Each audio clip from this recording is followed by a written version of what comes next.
The guardian of Silverwood Forest. Nestled deep within a valley, surrounded by ancient peaks and thick woodland, there existed a small village that few outsiders ever visited. The people who lived there spoke in hushed tones about the forest that bordered their homes, a forest they called Silverwood.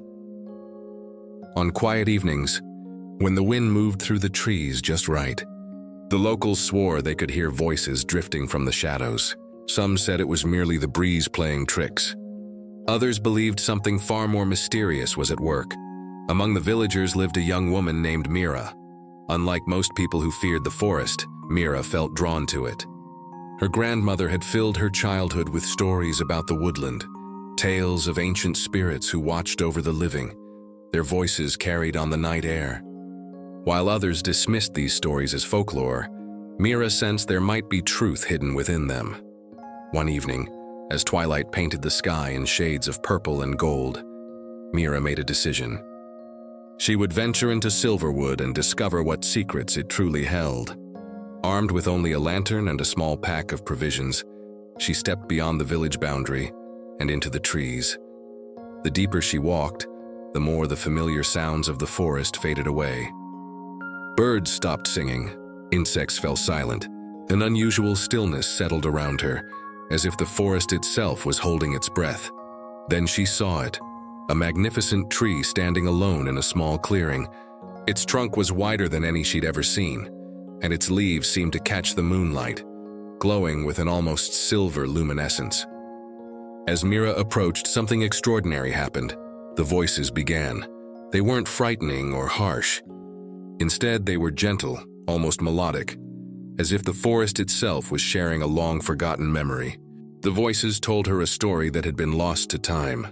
Centuries ago, two souls had met beneath this very tree. Thane was a keeper of ancient wisdom, a man who understood the language of growing things and the rhythms of the natural world. Maya was a singer, whose voice could move the hardest heart to tears. Their love grew deep and true, but it was forbidden by the laws of Thane's order. Still, they continued to meet in secret, beneath the sheltering branches of the great tree. When their relationship was discovered, Maya was sent far away, and Thane was left heartbroken. In his grief, he performed a powerful ritual, binding both their spirits to the forest so they could remain together throughout eternity. Their love became part of the woodland itself, woven into every leaf and root. Mira felt tears on her cheeks as she listened. This wasn't a story of fear. It was a testament to devotion that transcended death itself. She spent the entire night beneath the tree, feeling connected to something far greater than herself. When morning came, she returned to the village with a new understanding. She gathered the people and shared what she'd learned. The forest wasn't something to fear. It was a living memorial to love that endured beyond all boundaries. The village's perspective shifted that day. What had once seemed dark and threatening now felt sacred and beautiful. Years passed, and Mira grew into a respected member of the community. Then one autumn, a traveling sage arrived in the village. His name was Kalen, and he was very old, with eyes that seemed to hold centuries of knowledge. Kalen spoke of an ancient prophecy, one that foretold a guardian who would rise to protect Silverwood from a coming darkness. As he described this guardian, Mira realized with a shock that he was describing her. She was the one the prophecy had spoken of. Kalen offered to teach her the old ways, to help her understand the deeper mysteries of the forest and prepare for what was coming. Mira accepted without hesitation. Under Kalen's guidance, she learned to truly listen to the forest. She discovered how to sense its moods, understand its needs, and draw upon its ancient strength. With each lesson, she felt herself changing, becoming more attuned to the life force that flowed through every tree and stream. Then came the night everything changed. A violent storm rolled in without warning. As lightning split the sky and rain hammered the earth, Mira felt a disturbance in the forest, something dark and hungry, pushing against the boundaries of Silverwood. She knew instinctively that this was the darkness the prophecy had warned about. With Kalen at her side, she ran into the storm, making her way to the heart of the forest where the great tree stood. There, emerging from the shadows, was a presence unlike anything she'd ever encountered. A void that seemed to devour light itself, threatening to consume everything the forest was. Mira stood her ground.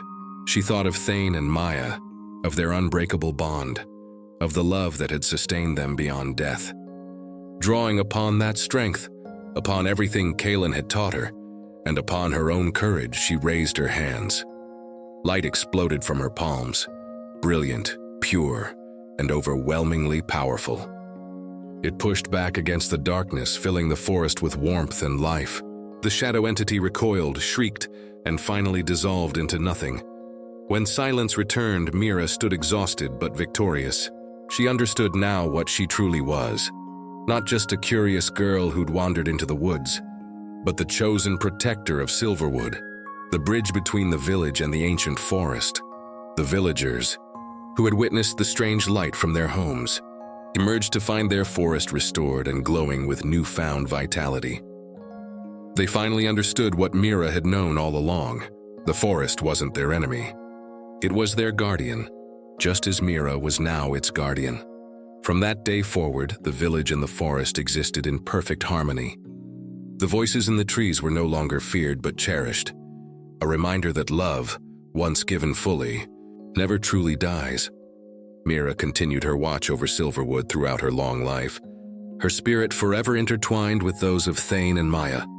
And on quiet evenings, when the wind moves through the trees just right, some say you can still hear all three voices singing together, a timeless song that echoes through the ages.